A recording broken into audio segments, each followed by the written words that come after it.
All right, let's give this a try. All right, my name is Rachel. I am a wife, a mother, a knitter, a crocheter, and I love to film these little episodes to share my thoughts, to share my confusion, just to share little tidbits about my life and teaching career. So today I wanted to show off one of my favorite little summer garments to wear. I made this almost 2 years ago now. Actually, it is over 2 years because the pandemic with the summer. Yeah. So it's been 4 years now that I'm doing the math in my head. Made this 4 years ago. This is a crochet top. It wasn't by a particular designer. Months before I made it, I had watched a YouTube video on how to do a crochet garment. It was for a cardigan, and I just took that particular concept and I applied it to this. And so essentially I knitted the back side of it, and then once I was successful in knitting the back, I then picked up stitches and did the front, and then went down the line and then seamed up the sides. And so there's another version that I did where I started at the bottom where I did like a hem and I just crocheted in around, and then I cast on about, I'll say about 10-15 stitches for the sleeves, and then went back and forth on the sleeves and basically made like a T. And then repeated the same steps on the other side and then seamed it together at the shoulders. And so it's very simple construction, nothing major done to it. Like once you get an idea of like whether you want to do like a T version or a box version, you pretty much are good to go. Or rectangle, that's another popular shape when I crochet garments. So when I say the rectangle, again, I will make like a long rectangle, and then I will crochet to like a good stopping point, and then I will pick up stitches along where I want the front to be. And then if I'm making like a cardigan, I would just crochet all the way down one side and then crochet all the way down the other, and then seam it up at the sides. I usually do like a slip stitch seam, and then I will then crochet in around for the sleeves, and then I'm done. So those are some of the styles that I've done for crochet. It's not very often that I make crochet garments, but this is one of the few crochet garments that I have kept and that I actually still wear. Let's see if I can stand up so you can get a full view. Yeah, so yeah, there's a hem. It's flattering. It's great to wear on those days where your tummy might not be looking the way that you wanted to wear it look. It's also really great to wear when it's warm outside, but not too warm where you don't want to like freeze as well. So it's one of my favorite things to wear, especially on days like this where it's warm, slightly humid, and I can layer it. So if I get too hot, I can just take it off and just wear the tank underneath. But if I get cool, I can just leave it on. So definitely one of my favorite. And what else I like about it is I can wear it as a beach cover up too. This yarn that I used was the Lion Brand Jean yarn. I don't know if they still produce that or not because I don't frequently buy their yarn as often as I used to. But it was a Lion Brand Jean yarn, and it works pretty well. I mean, some of my ends that I've weaved in have come out, but like I said, now I realize it's 4 years old. So, and it's have stood the test of time. So I'm not complaining about it at all. And it's maintained its shape. I no longer hang it to dry. I wash it and dry it as I with my regular laundry. And ever since I started doing that, I noticed it stopped expanding because it really was like at my waist, and then it just continued to expand because I kept hanging it and drying. I'm like, why is it getting bigger? And that's when I learned a little bit more about fiber and about how with acrylic yarns it will expand, and you have to manipulate its shape in order to keep it the way that you maybe originally intended. So with all that said, I'm happy with it, and it's one that is still in my wardrobe, and I don't foresee it coming out anytime soon. But speaking of wardrobe, I wanted to share, my son is playing next door, so if you hear any loud bangs and whatnot, everybody's all good. It's just life of a mother of 10-year-olds and 7-year-olds. But anywho, I have recently completed a test knit for Veronica Lindbergh. She's, if you follow her on Instagram, you may have heard that she's doing another knitting book. And she reached out to see if people would be interested in being secret test knitters, and I said sure. So I signed up for it. I talked about this a little bit in my previous video, but I just realized it didn't upload properly, so I'm going to rehash this. So I was having one of those like emotionally charged days at work. One of my students just had told me something really heartful about what an inspiration I've been to him in his life, and I was just like, oh my gosh. And so I was just feeling so like, I can't believe this year is over. And I had such an incredible experience with so many students, and there was some stress, but there was also some really wonderful moments. So I was having one of those days. And then some other unexpected things happened at work as well, which is the nature of being a teacher. So I was just like, So I went to the yarn store that is close to my job. And the yarn store is called Gather Here. It's a cute little boutique that has fabric, it has needlepoint. They also have a ton of sewing areas. So like if you're really into sewing, you can actually practice or rent a sewing area for hours at a time. They also have classes. And in addition, they also sell yarn. And so this is a yarn store I've gone to, or craft store I should say, I've gone to purchase the yarn I use for my April cardigan, the yarn I've used for another garment that I love that I can't, it's the Isabel Kramer cardigan, but I've purchased yarn from there. So anyway, I know that it's been a really great shopping experience where I always feel clean and not cleansed. What's the word I'm looking for? I just feel rejuvenated. There it is. I feel rejuvenated after leaving there, and it didn't fail. So I went in there, just walking around until I saw a yarn that really like spoke to me. And I was struggling so much with this particular test knit, not because of the pattern. The pattern was super easy. The issue was I couldn't find the right yarn, and I wanted to find the right yarn to really showcase and highlight the simplicity but elegance of the pattern. And so while I was in the store, I came across Hedgehog Fibers electric blue yarn. If you go onto their website, you can see this beautiful, bright, vibrant blue yarn. It's like this particular color. Ugh. I've used the entire thing, and if I could, I would show you the sweater, but I'm not allowed to right now. But anywho, beautiful, vibrant sweater. Rabbit yarn, was totally like infatuated with it. I picked up 4 skeins because I did Rachel math. I didn't do knitting math, but I did Rachel math, and Rachel math said I had enough, which is 400 grams, but knitting math said that I needed about 575 grams of yarn. So anywho, I purchased the yarn, and I also they can wind it for you, so they wind it for me. I bought an extra pair of knitting needles, and I bought a bag, and I tell you, love this one, everyone's favorite knitter. Isn't that cute? So I purchased that little tote, and I sat in my car, and I cast on, and I sat there and I was just knitting away, and I was cast on and just felt at ease. And so as soon as my energy level had shifted into something a little bit more interactive and positive, I then came home, interacted with my family, and continued working on the test knit. And so I finished most of the body. I was like, you know what, let me go ahead and cast on the sleeve so I know I have enough yarn, and I'll do the collar. So I did the collar, I did the sleeves, I did one sleeve, and I was like, oh, I'm starting to run low on yarn. Will I have enough for the body? So I'm working on the body, and I'm noticing that my yarn, it's getting less and less. And so I'm like, you know, I'm going to go ahead and buy that extra skein of yarn at Gather Here. So I bought the extra skein of yarn, get it, and I keep knitting away.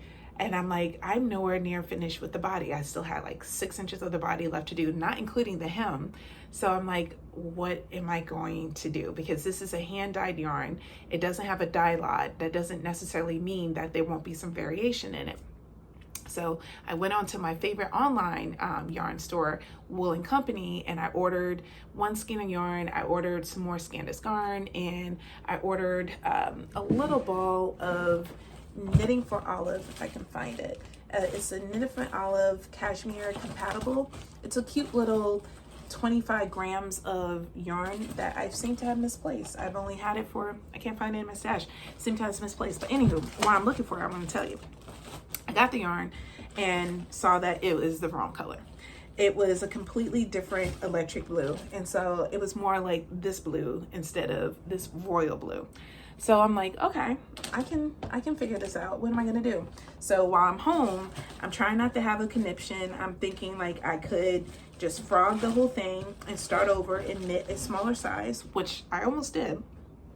I literally sat there and considered. Now, mind you, by this point, I had 1 sleeve finished. The entire collar, which was done in twisted rib, was finished. I also had 3/4 of the body done. So it would be a major undertaking to rip all that out and start over again. And it's due on July 14th. So it's not like I didn't have time. I had time. By that particular point, I had about, what's today? Today's July 5th. So I had about 14 days left before it was due.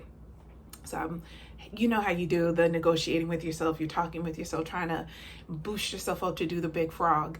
Well, I decided not to do the big frog, and I was like, okay, get creative with it. So this is what I decided to do. I purchased this yarn from, what is it called? Boston Fiber Company. They have a whole collection of eclectic, beautiful hand dyed as well as commercial yarn. And I had saw this in their clearance section. Let me see if this will populate. There you go. I saw this in their clearance section, and this yarn company is called Northern Wool. The color I picked is Levity. It's a 4-ply lace weight where you get 600 yards, and the suggested gauge for this is about 6 to 8 stitches per US 1 through 4. And it's made here, not made here, but it's made in Vermont, which is far New England, which is why I said here. But I was like, okay, this is good. So in the lighting in this room, the two blues were matching. I was doing it. I was like, okay, this is lace weight, so that means it doesn't have the same plumpness as a superwash. So I tried to get creative again, and I had again, not in here. I'm hoping that all these little balls of yarn are somewhere close by, because if it's not, I'm going to be crying.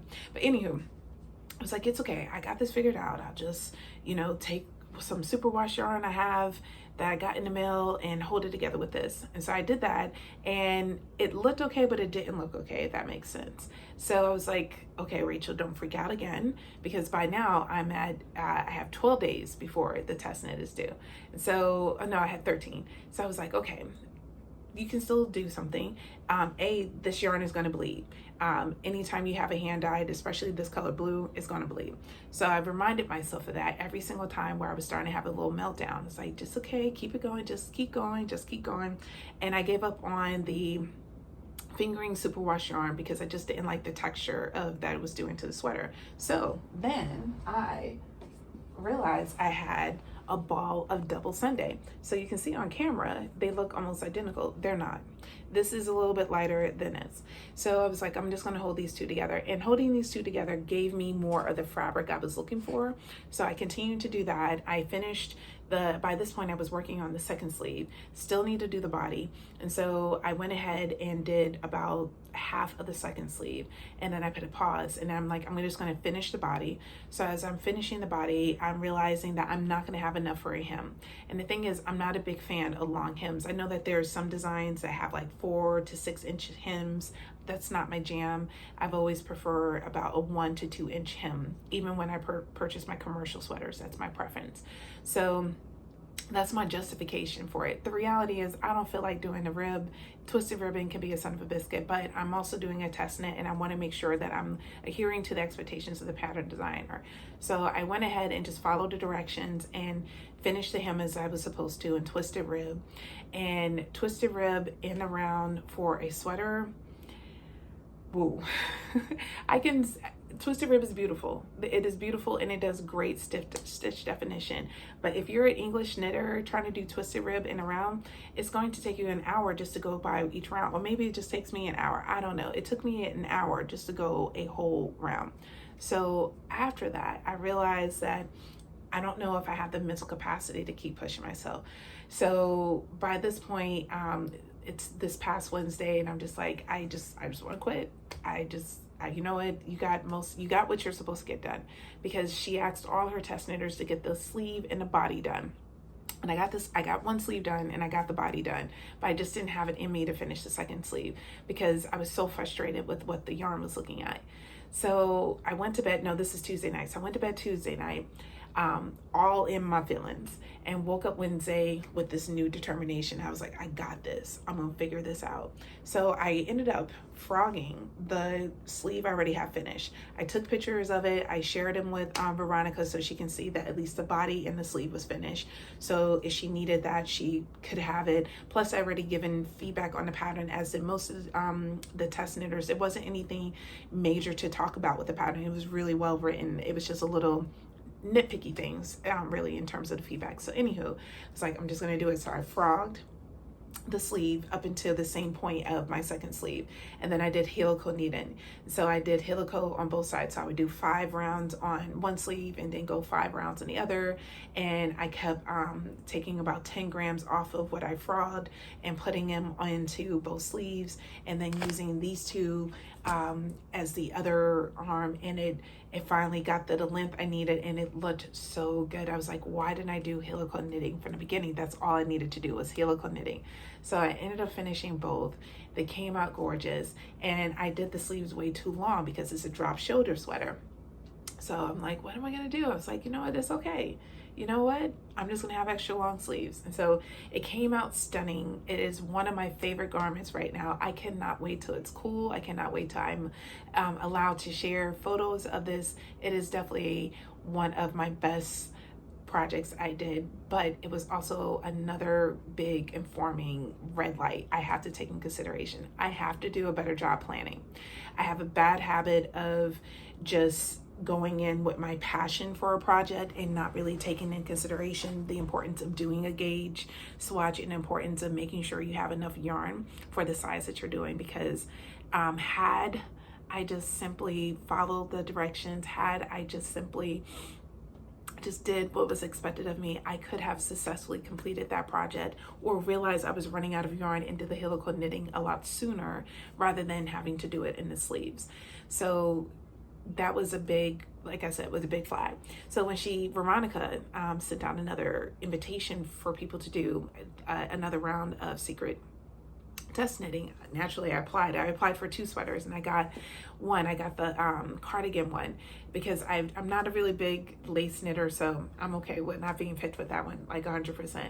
So I finished I'm working on the cardigan, and I made myself do a gauge swatch. It's not easy doing a gauge swatch in a garter stitch because that's one of the stitches that you have to do in order to determine if you're going to meet the pattern expectations. So I did a gauge swatch, got gauge, and I decided I picked my yarn. And so the yarn I'm using, my primary yarn for this pattern is, oops, there we go. Hopefully it's reading properly on camera, but have no clue how to say it. It's a French brand yarn. It's 100% wool. It's 250 meters in its airing weight. The color that I'm using, it has like a little taupe-ness to it. It has a little beige, a little taupe, and there's little gray undertones to it. I know it's not picking up well because of the lighting in here, but I'm loving it. And we can stripe the sweater, the cardigan, and I don't have any striped cardigans, and I don't have any cardigans in this quantity, or excuse me, the color. And this is what helped me pick. So again, I'm proud of myself because I'm actually doing planning for this. So I went in my closet and I looked around. I was like, what is the color that is missing from my wardrobe that I want to have so that way I can wear it? And the color that is missing from my wardrobe is a taupe color. It's a taupe brownish color cardigan. I'm also missing a gray.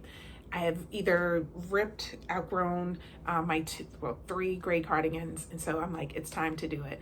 And so I was going to make a gray cardigan, but the yarn that I have and the quantity of yarn that I have that's gray, I really would love to make the Cloud Peak cardigan.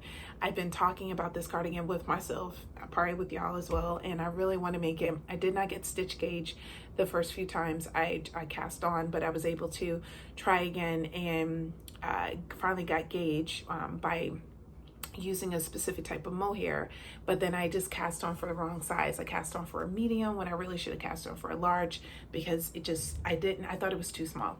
So I frauded and just haven't cast back on again because I felt so conscious about, I don't know, I just felt in my feelings about it and I just haven't picked it up.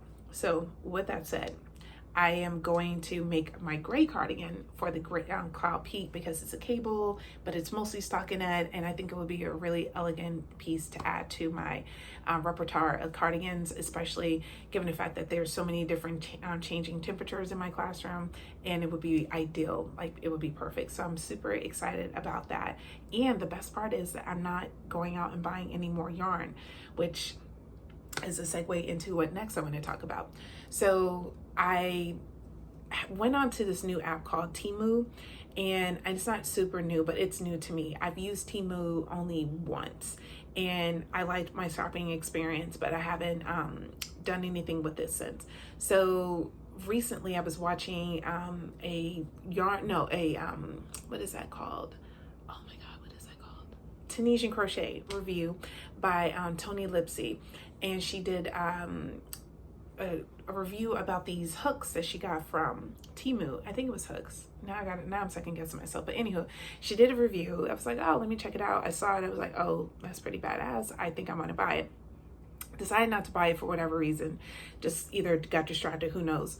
So recently I'm like, you know what, I'm gonna go back because I want to see if they have some nice inexpensive hand-dyed yarn that I could potentially purchase for some future projects that I'm considering, because there's a couple color work projects in my future that I would love to do that I may not have enough in my stash to do.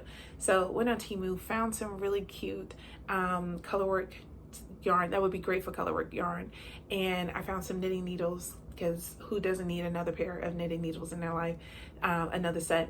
And I also bought some other random things for the house as well, little kitschy stuff. So made that purchase, and I'm like, wait a second, I said no more buying random things, but it's too late. I had already purchased, and that's already coming.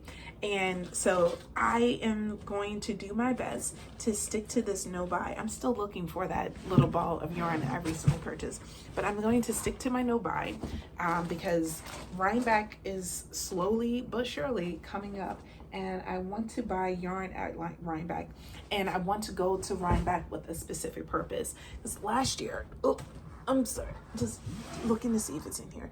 Last year, I went to Rhinebeck. Ah, here it is. This is what I want to show you. Yeah. Last year I went to Rhinebeck with a specific purpose. Came home with way too much yarn, but I knew what I was going for. And this year I want to go, when I go back again, I really want to make sure I'm buying yarn for whatever reason. I'm not just buying it just to buy. I want to get just one sweater quantity of yarn. I'm hoping just to get one, because I have a habit of going cuckoo for Cocoa Puffs for yarn, and I don't need it. And I have all these different projects that I don't know. So for Rhinebeck for next year, or this year, I'm hoping to get some more DK yarn. I have plenty of worsted, and I have plenty of fingering. So I'm happy with my collection. I have enough fingering yarn and worsted yarn to knit at least 3 years of projects, if not more. But what I don't have is enough DK sweater quantity yarn, and I'm finding that I'm enjoying the DK yarn. So the sweater I just finished was DK weight, and I really enjoyed the lightness of it and the fact that I could wear it in the very interesting seasons of weather we have here in Massachusetts. So with all that said, that's my goal. I'm going to go to Rhinebeck to get some DK, and I want to get a unique colors, like this color, for example.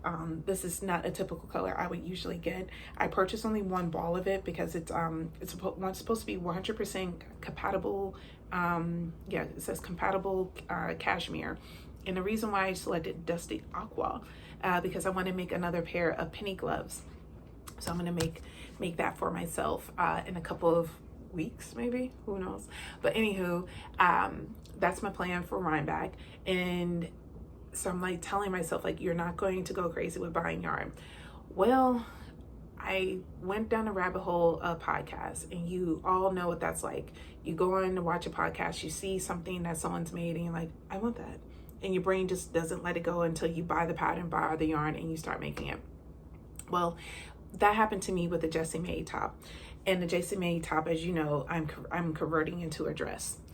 Now, I'm starting to rethink the idea of frogginess, because I've seen so many different podcasts talk about this summer top and about how much they love it. I don't love it, but it is an interesting made construction. And then I was like, well, I don't love it because of this whole shoulder situation here. I feel like too much side boob is showing, but I could always cinch it in. There's ways around that, so I shouldn't use that as an excuse. So with that said, I think I am just going to go ahead and continue to work on this. I purchased enough yarn from Needles at the Ready where I definitely can make this quite a bit, quite lengthy. And what I love so much about this is that the fabric is not see-through at all. And I can really just see myself wearing this with a denim dress. Not denim jacket, excuse me. So this is going to go back on the needles. When I'm putting this back on the needles, most likely it'll be August, so that way it can be finished by October, and I can wear it at Rhinebeck. And so that is project number one that I'm going to push myself to start working on once I'm finished with my test knit. And another project that I'm going to just bite the bullet and just start working on is a love letter top by Veronica Lindbergh. I don't typically knit summer tops. Like, I crocheted obviously a few of them, but I don't have any summer tops that I've made in the last 3 years. Not since Kim and Jonna from Knit Together with Kim and Jonna, when they did a knit along with Isabel Kramer and Mayak. That was the last time I did made like a summer garment, and that was a top that I didn't make it well. I didn't know what I was doing. It was just, I just made all the mistakes, and it's actually a really well constructed pattern. So, because if you've done any pattern by Isabel Kramer, you would agree. So with that said, maybe that made me feel discouraged. I don't know, but I am going to go ahead and cast on a summer garment, and I think I'm going to do the love letter top. Sorry for the crinkly noise. This is a frog crochet summer top that I made. It was one of those T version tops that I had mentioned earlier in the video, and I love the color. I just didn't love the fit of the top, and I tried to cinch it in by adding some straps to it. It did nothing. So I'm like, you know what, I'm just gonna frog it. It took me a long time to find it because it was the one thing that I actually weaved in my ends properly, and oh my gosh, I had to do some MacGyver stuff to do it, but I got it all. This is Suella yarn. I have no idea the colorway. I have no idea the weight of the yarn. I think it's DK based on the texture, the way it feels, and I know I have over 600 grams of it. So I'm going to cast on the love letter top in it because I was looking at it and I'm thinking, I don't have anything else in my wardrobe in that particular colorway. That's one. Number two, one of the things I really love about that particular top is that it is really versatile. So I can wear it in different seasons and feel comfortable. It's a great spring top, and it would be fine for the summer as well. And I could potentially wear it in the early fall here too, because we still have fairly warm weather in September and October here in Massachusetts. And then if I'm pairing it with my favorite denim jacket known to me, I'm good to go. So I'm going to do it. I'm going to cast it on. When, I don't know. I don't know when I'm going to cast on, because here's my dilemma. I got projects galore. I have my cousin, I want to finish those socks. I ended up frogging it because I just didn't like the toe. So I frogged the socks. I found that I decided I'm going to do the Flying Birds shorty socks by Hoagie Locatelli. I really love those socks. I tried casting them on last summer, and it wasn't a good cast on experience. So I got discouraged from doing the pattern. And the other day, yesterday, as a matter of fact, I was able to cast on, and it was perfect, no issues. The ribbon came out exactly the way I wanted it to.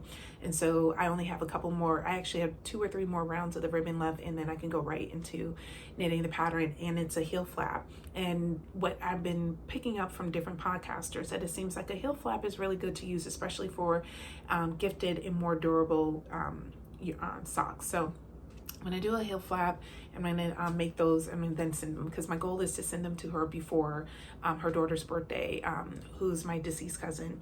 Her birthday is on July 25th, so I want to send it to her mom before then, so that way she can have something, comfort, something with give her some strength to always do that, because it's always hard for us whenever we get closer to Tanea's birthday or to her date of death. And so I want to do something to celebrate her mom and let her mom know that I'm always thinking of her, because her daughter was like a sister to me. So anyway, as I was saying, I'm going to keep working. I'm going to work on those socks. And once I finish with those socks, I want to work on my artist shawl. That is the shawl that I started before I went on my work trip, while I was waiting to get on the airplane, and made super significant progress, but haven't touched it since then. So it has not been touched since June. So my goal is, like, while I'm on this next work trip, to work on that while working on my test knit too. The test knit is, we're using 5mm needles. So it's going really fast. I cast on yesterday, and I would love to show you, but I have 6 inches done, and I probably worked on it for about an hour and a half. The issue is that I'm having with this particular experience with this Again, pattern is spectacular. Love the pattern. I love the simplicity of it. And I love the fact that after I finish all of her patterns, I have this beautiful, elegant garment. But anywho, so the pattern is fine. It's just that the yarn is like killing my hands. And I've heard people mention this before on podcasts. I'm like, how can a yarn bother your hands? Now I understand. I feel like it's putting such a fatigue and strain on my hands. It's always so tiring, and I cannot wait to be done with this particular section of the pattern. I'm hoping that once I'm in the round that it will be a little bit of a groove, but it is not feeling good right now. And I wonder if it would be better if I was knitting this continental versus knitting it English flicking. So I don't know if that's the case, but because I'm also doing garter stitch, I notice my tension is very different for garter stitch when I'm doing continental. So I'm just going to stick to the flicking, but just take breaks, just take more frequent breaks. So this particular pattern is not due until August 11th. And so my goal is to maybe do no more than 90 minutes, because after 90 minutes working on it, that's when my hands get fatigued. So which brings me to what I've been listening to and watching lately.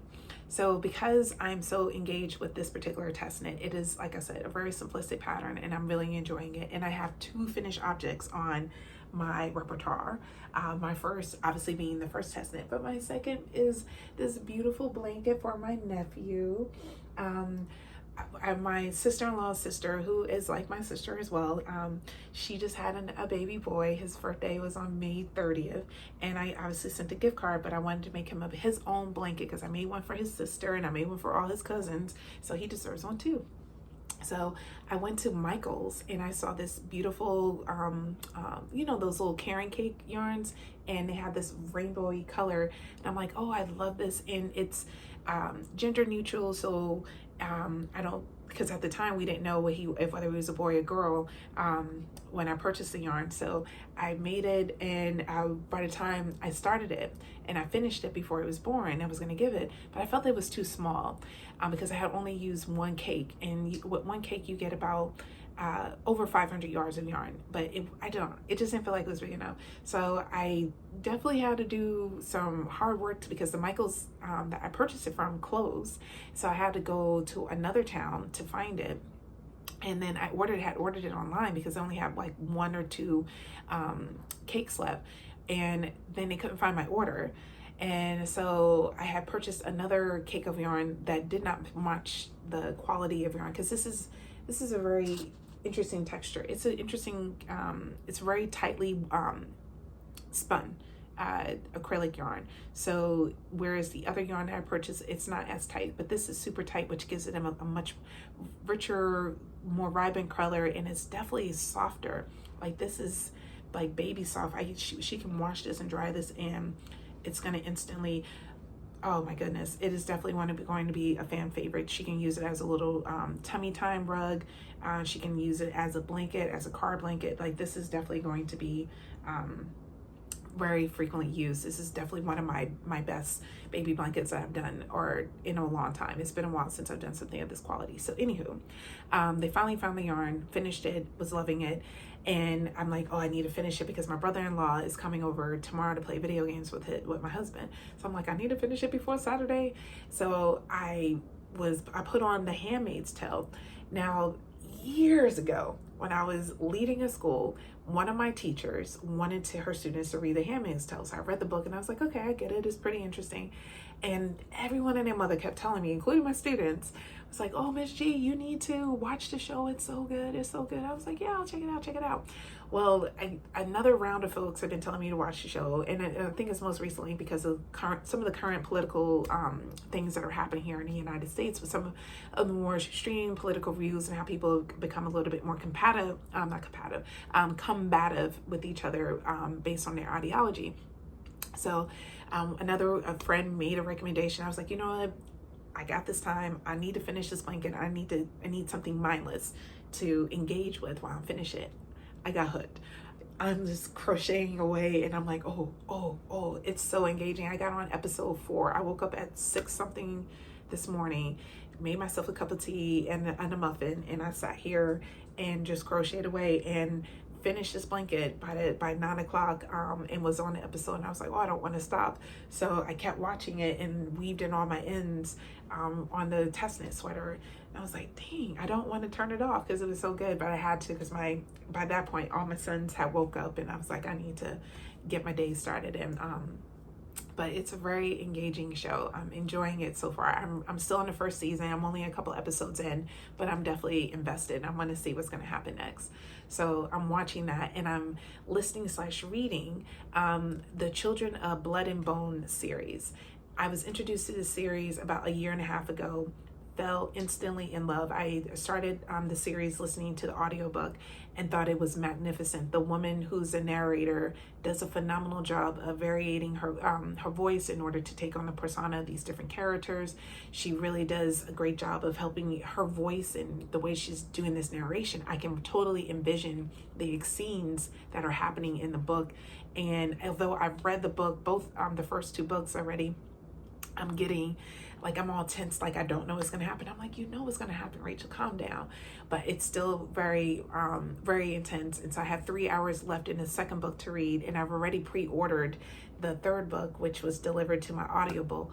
And because I love giving love and support and celebrating Black authors, I went to Barnes and Noble and bought the whole series because I just wanted her to do well. The woman who wrote this book did a phenomenal job of taking historic events, utopian ideas, Afrofuturism, and these dystopian as well. I should also include that, because utopian and the idea of there's a safe space where people of African descent are empowered in leading themselves, and if they're engaging in any self-destruction, it's through their own accord, not because of outsiders agitating them.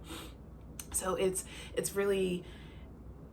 has this dystopian as well as utopia feel about it. And the author was interviewed on Good Morning America, because the book series now being converted into a movie, which I cannot wait. I'll be the first one there with my ticket in line, because she's right. It does have this element of where you want to know what the characters are going to grow and do. For those of you who have read or listened to The Hobbit or Lord of the Rings, like I was so invested in those characters, and I wanted to see the outcome of their lives.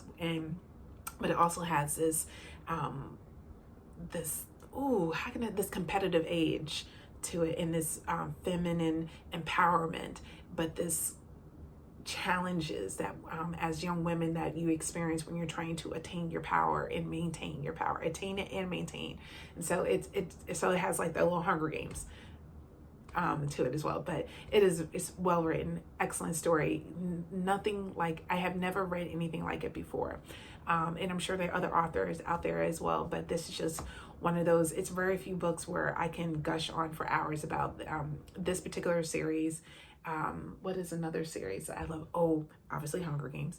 Another series I loved was the Fourth Wing series.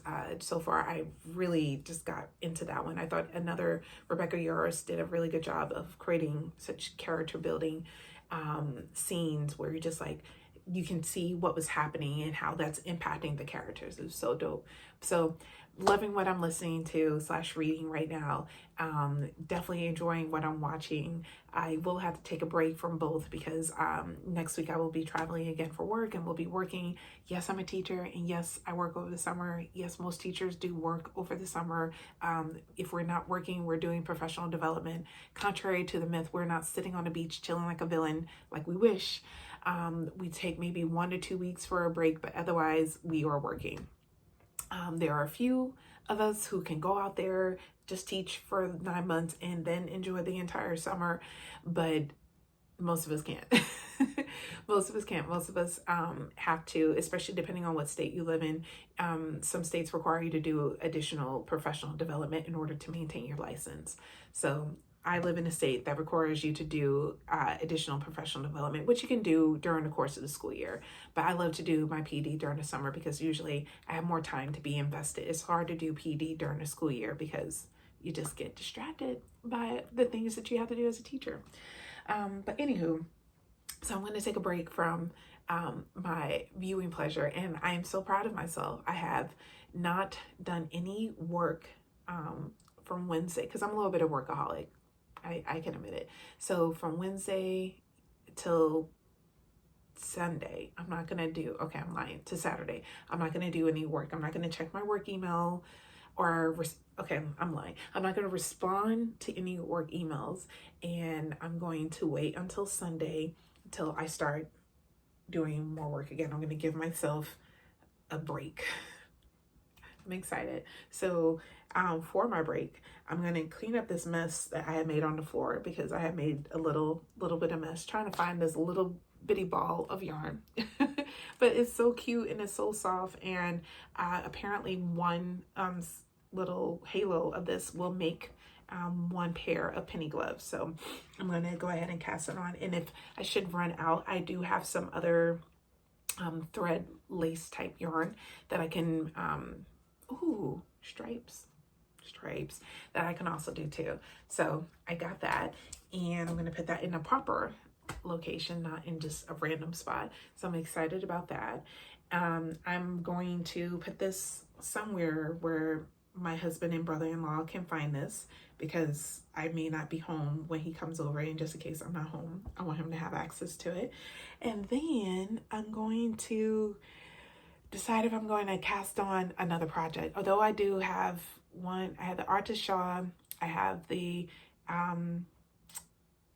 socks, and I have the Arctic Light pullover, as well as the test knit. Those are my 4 on the needles right now. I would like to put the Jessie May, what is that sweater called? I want to put the Jessie May back on. I don't like the pattern. I said it. I don't like the pattern. I don't like it. I tried it several times, but I'm too far gone into it, and I can stop where I'm at right now, which is what I might do. Just stop where I'm at, add a little bit more to the body, stop where I'm at, and then whatever yarn I have left over, I can put it into another project or gift it. Yeah. Ugh. Who knows? Anywho, I'm done. Thank you so much for tuning in and listening to my knitting rambles and joining me on this beautiful Friday.